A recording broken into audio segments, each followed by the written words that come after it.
paparan dari Bu Leni. Tadi sebelumnya adalah eksplorasi konsep dari Ki Hajar Dewantara, itu ada 5 poin, yaitu menuntun. Lalu yang kedua, kodrat anak, yaitu merdeka dan bermain. Lalu yang ketiga adalah pendidikan berpihak kepada anak. Yang keempat, bukan tabula rasa. Dan yang kelima adalah pendidikan budi pekerti. Pada kesempatan ini saya berembuk sama teman-teman. Saya mendapat bagian kodrat anak, yaitu merdeka dan bermain. Silakan, Bu.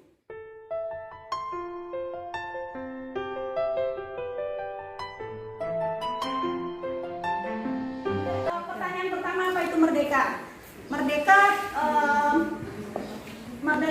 Manusia merdeka adalah manusia yang hidup lahir dan batinnya tidak tergantung pada orang lain. Artinya dia bergantung pada dirinya sendiri. Tapi itu kemerdekaan secara fisik, kalau dalam pendidikan itu bisa diperoleh melalui pengajaran, tapi kemerdekaan secara batin itu lebih kepada kependidikan. Sebelumnya tentang pendidikan dan pengajaran menurut Ki Hajar Dewantara itu sudah disampaikan oleh Mem Leni, tapi saya sebelumnya tadi memasukkan, tolong bisa. Oke. Sedangkan merdeka menurut Ki Hajar Dewantara itu lebih detail bahwa merdeka itu bukan hanya terlepas dari perintah ataupun tapi juga termasuk kecakapan untuk memerintah diri sendiri. Artinya merdeka itu adalah kemampuan untuk memimpin diri sendiri, tidak hanya mendapat perintah ataupun tekanan dari luar. Jadi merdeka itu sebenarnya adalah ada motivasi dari intern dari diri sendiri untuk mencapai tujuan. Silakan.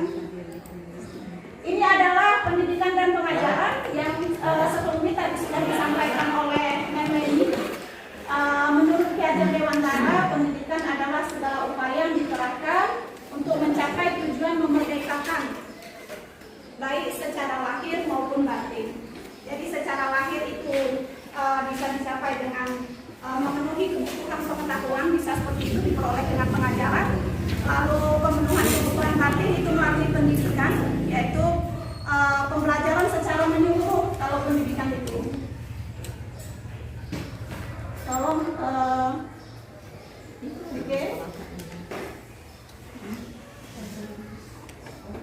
menurut Ki Hajar Dewantara, pengajaran atau mungkin bahasa Belandanya itu onderwijs adalah bagian dari pendidikan.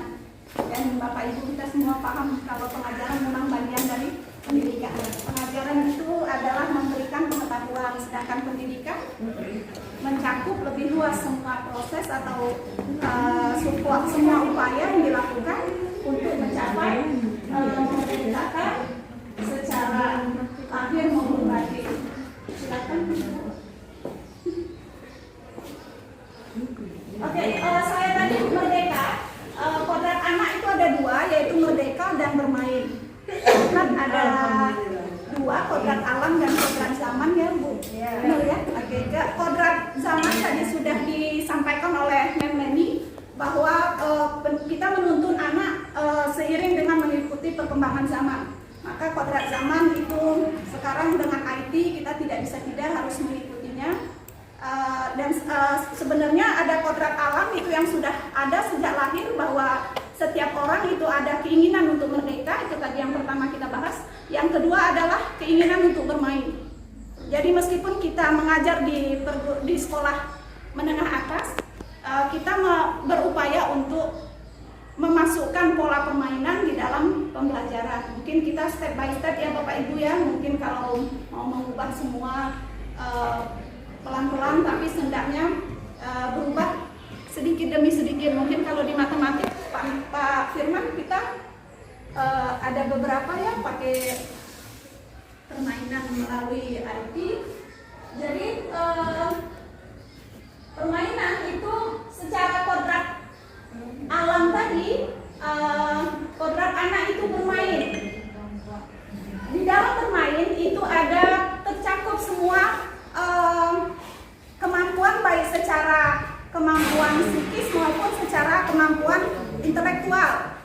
Maksud saya pikiran, perasaan maupun kemauan, tenaga, kemudian karsa, pekerti, maksudnya sikap, tingkah laku dalam bermain, itu semuanya tercakup dalam permainan.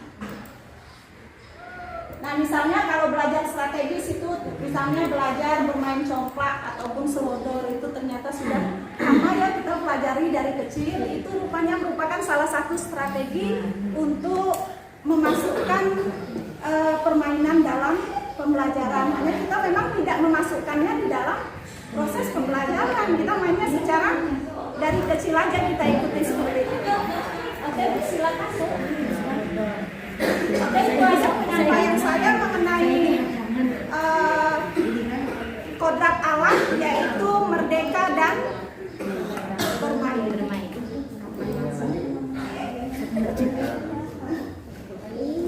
Terima kasih atas perhatian Bapak Ibu. Saya lanjutkan dengan aksi nyata poin 1.4.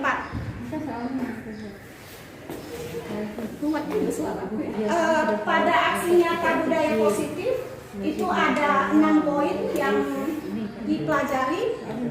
Kami juga berbagi ada perubahan paradigma, yaitu stimulus respon tadi lawan teori kontrol sudah didahului Bu Leni tadi ya Bu ya.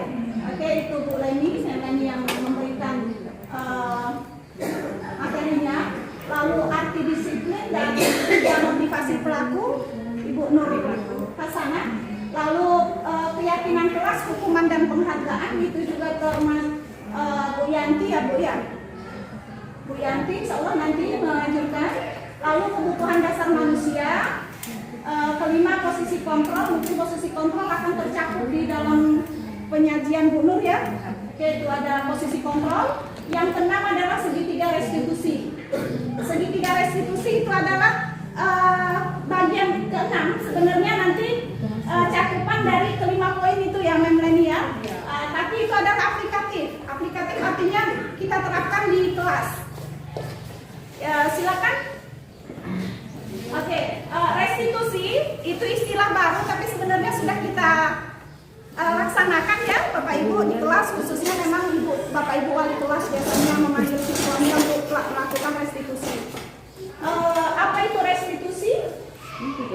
Apa Bu Winaryati? Bu Pika Bu, mamanya Bu ini. Ibunya disebut.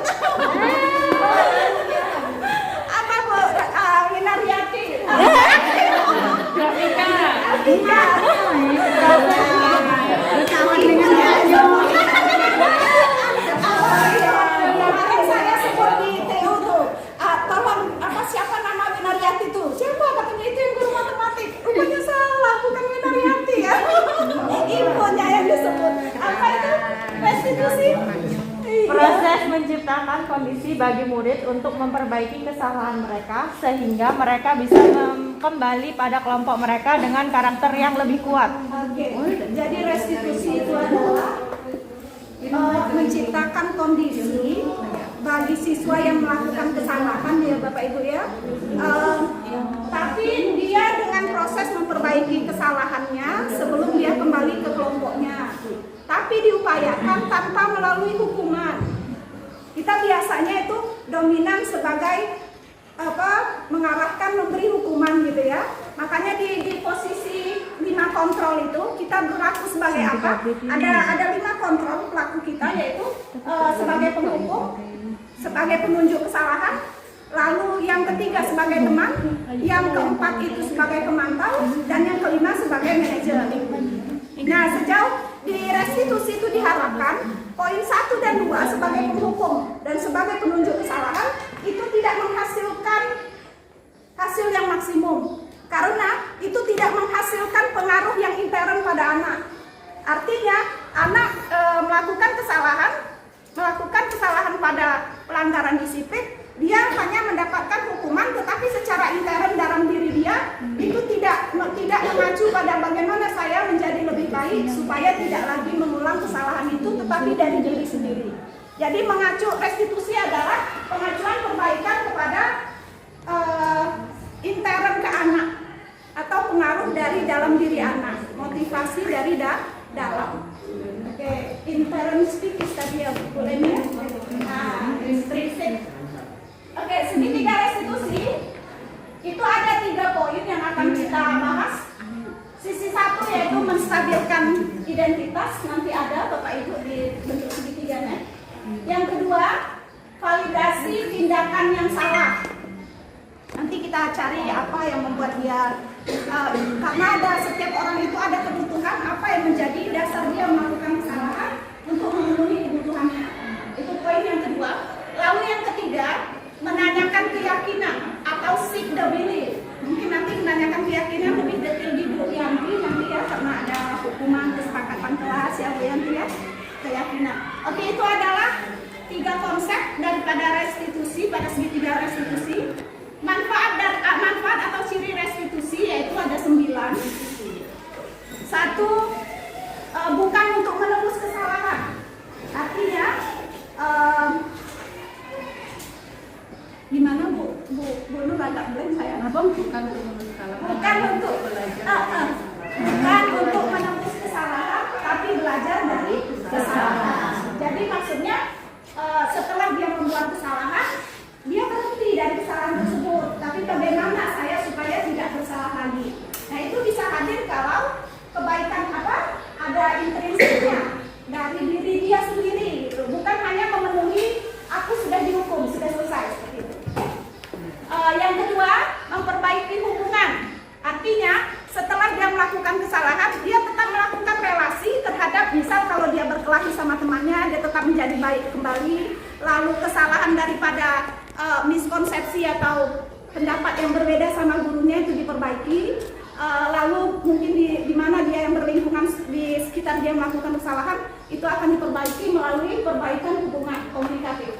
Lalu yang ketiga, konsep daripada restitusi itu melakukan penawaran atau bukan paksaan. Artinya kalau mau mencapai ini, anak maunya gimana? Itu adalah penawaran.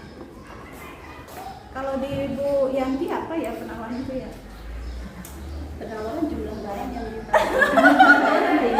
Iya, secara ekonomi. Itu Bu Yanti di yang akan Ibu bahas tadi. Hukuman sama tawaran itu termasuk berarti memberikan kebebasan. Oke, bagaimana pada anak tersebut. Oke, poin dari keempat pada restitusi yaitu restitusi menuntut untuk melihat ke dalam diri. Tadi yang kita bilang bahwa bagaimana cara kita berupaya supaya menghadirkan kesadaran untuk memperbaiki kesalahannya, tapi dari dirinya sendiri. Seperti itu. Lalu yang kelima, restitusi mencari kebutuhan dasar yang mendasari tindakan. Karena pada dasarnya setiap orang itu memiliki kebutuhan dasar. Ada 5 ya, kebutuhan dasar itu 1 perasaan diterima atau disayang, cinta kasih, dan beberapa itu adalah kebutuhan dasar. Nah, kebutuhan dasar tersebut itulah yang mendasari dia melakukan kesalahan. Apabila kebutuhan dasar dia tidak terpenuhi, maka dia akan memberontak untuk melakukan kesalahan karena ada kebutuhan dasar dia yang tidak tercapai. Nah, kita mencari apa kebutuhan dia yang tidak terpenuhi. Seperti itu. Lalu yang ketujuh, restitusi berfokus pada karakter bukan tindakan. Jadi dia tadi lebih ke intern anak gitu ya, menyadari kesalahannya apa, oh jeleknya di sini, lalu dia merubah sikap tingkah lakunya, bukan dengan tindakan atau dengan hukuman. Lalu yang ke-8, restitusi itu fokus pada solusi. Artinya bermufakat mencari penyelesaian ya, yang bisa menyelesaikan masalah tersebut tetapi insya Allah tidak berulang lagi. Lalu yang ke-9, restitusi mengembalikan murid yang berbuat salah pada kelompoknya tetapi sudah menjadi lebih baik. Itu daripada ciri-ciri restitusi. Oke, segitiga restitusi itu dalam bentuk skema ya? Piramid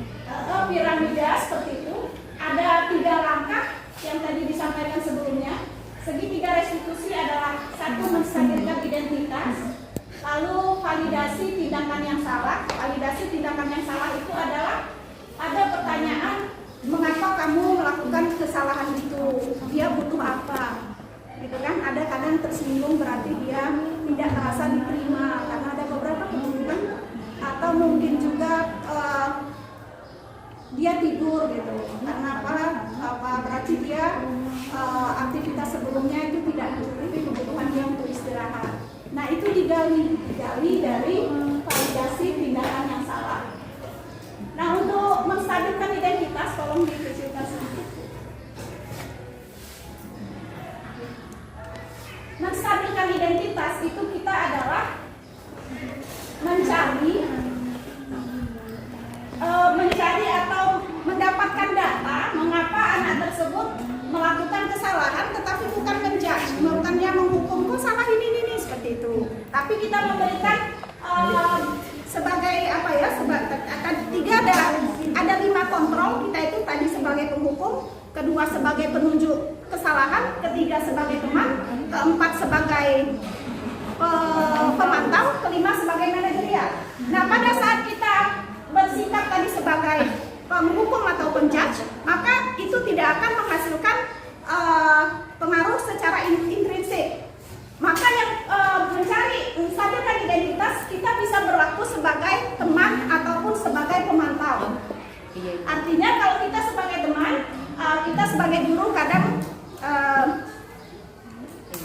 berposisi sebagai penghukum kadang ya, penghukum maupun sebagai pemantau juga sih sebagai pemantau. Ada beberapa pertanyaan.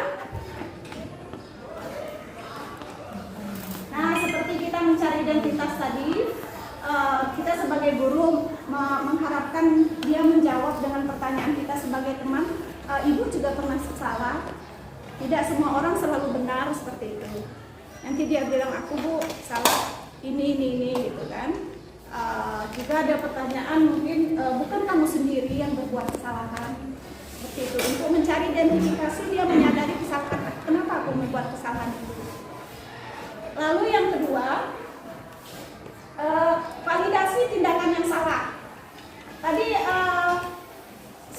setiap orang itu mempunyai kebutuhan atau basic need, kebutuhan pokok, yaitu satu, power atau penguasaan, keinginan untuk menguasai orang lain atau keinginan untuk dihargai gitu. Lalu freedom itu kebebasan. Bahwa setiap orang itu ada kebutuhan basic yaitu kebebasan. Lalu love and belonging atau diterima, disayangi dan dicintai ya, disayangi dan dimiliki. Bilang ya, bilang itu memiliki, disayangi dan memiliki. Lalu setiap orang senang untuk memiliki keinginan untuk senang ya atau fun, dan itu juga untuk survival atau bertahan hidup. Nah, itulah ada 5 poin tadi yang menjadi latar belakang kenapa dia membuat kesalahan. Itu namanya basic need. Apa need basic? Basic need, kebutuhan dasar. 5 poin itu yang kita temukan pada poin kedua, yaitu pada tindakan yang salah. Validasi dia kenapa tuh bisa membuat kesalahan? Karena dari alasan kita mengapa dia membuat kesalahan, itu adalah akar yang bisa kita pecahkan untuk menarik solusinya. Karena kalau tidak tahu apa anak ini tidur, seperti anak saya kemarin sedang belajar matematik tidur. Saya bilang, kenapa nak kau ini? Rupanya panas badannya, panas, demam. Aku bilang gini, ya udah istirahat, nanti besok izin dulu tidak usah sekolah. Karena khawatir panas tinggi nanti COVID gitu kan. Bubar kalau kita sekolah daring, luring gini ya. Balik lagi ke daring. Jadi saya bilang besok izin karena sudah badannya sudah hangat, panas, silakan istirahat aja, nggak usah ikuti, tapi besok minta izin tidak usah sekolah dulu gitu. Oke, itu jadi salah satu akar masalahnya adalah dia tidak sehat. Berarti di antara 5 kebutuhan itu apa yang tidak sehat? Mungkin tidak merasa nyaman ya, tidak ada kebebasan, mungkin juga survival rasanya tidak. Kalau dia sakit lebih cocok apa yo? Basic Need basicnya. Hah? Apa yuk? Karena keadaan eksternal, oke, bukan dari kebutuhan. Oke, terima kasih Bu Leni. Oke, itu adalah poin yang kedua. Lalu ada poin yang ketiga, validasi tindakan yang salah. Murid melihat kesalahan dihubungkan dengan nilai-nilai kebajikan. Misalnya nanti setelah tahu akan masalahnya, di kelas ada pemufakatan kelas ya Bapak Ibu ya. Nah nanti ditanyakan ke anak, sebelumnya kita kan sudah membuat kesepakatan tidak boleh tidur di jam pelajaran seperti itu. Nah nilai-nilai itu kita komunikasikan kembali sama siswa supaya dia menyadari kalau kamu melakukan salah itu apa pengaruhnya ke dirimu sendiri seperti itu. Nah pada poin yang ketiga, validasi tindakan yang salah itu ada beberapa pertanyaan yang kita bisa berikan kepada peserta didik supaya terjadi perubahan secara intern tadi, perubahan secara intrinsik ya. Secara intrinsik yaitu apa nilai ataupun nilai yang kita percaya di kelas atau di sekolah. Misalnya berdoa sebelum belajar gitu kan ya. Misalnya dia nggak ikut berdoa, itu mungkin kenapa? Itu udah dibuat persetujuan sebelumnya seperti itu. Lalu misalnya nilai kebajikan yang telah disepakati lainnya itu disepakati baik di sekolah maupun di kelas ataupun di lingkungan sekolah. Jadi berjenjang dari itu. Lalu yang ketiga, kelas yang ideal itu seperti apa? Kalau dia mau jadi bagian dari kelas terasa nyaman dan sesuai dengan kebutuhan, tentu mengikuti peraturan kelas ataupun kesepakatan kelas. Lalu kamu ingin menjadi anak yang seperti apa? Gitu kan? Kalau dia tidak berubah berarti tidak ada capaian yang akan dia tuju dari keinginannya sendiri. Lalu yang kelima, apa yang kamu rasakan ketika kamu melakukan itu adalah kamu seorang seperti apa? Pada saat dia melakukan kesalahan, kita tanya enak nggak, nyaman nggak tahu buat kesalahan, baik buat dirimu sendiri ataupun lingkungan.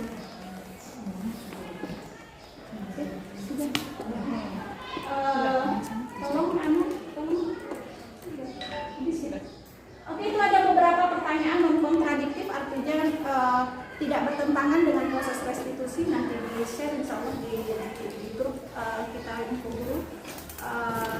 Itu adalah usaha kita untuk memperbaiki proses pembelajaran dengan melakukan restitusi. Insya Allah Bapak Ibu sudah menjalankan, hanya mungkin istilahnya aja yang baru kita pelajari dan mungkin menjadi tambah wawasan bahwa restitusi itu adalah mengembalikan siswa kepada kelompoknya atau lingkungannya dengan keadaan yang lebih baik, dan itu dihadirkan dari faktor dari dalam diri dia sendiri, bukan dari faktor eksternal tapi dari internal. Misalnya begini, kalau keinginan dia untuk belajar dari diri dia sendiri, tentunya kita nggak paksa-paksa untuk belajar gitu kan. Dan motivasi yang terbaik adalah dari diri sendiri. Oke, itu saja yang bisa saya sampaikan. Mohon maaf bila ada salah kata ataupun salah pemahaman. Nanti kita lanjutkan berdiskusi selanjutnya. Billahi taufiq wal hidayah. Wassalamualaikum warahmatullahi wabarakatuh.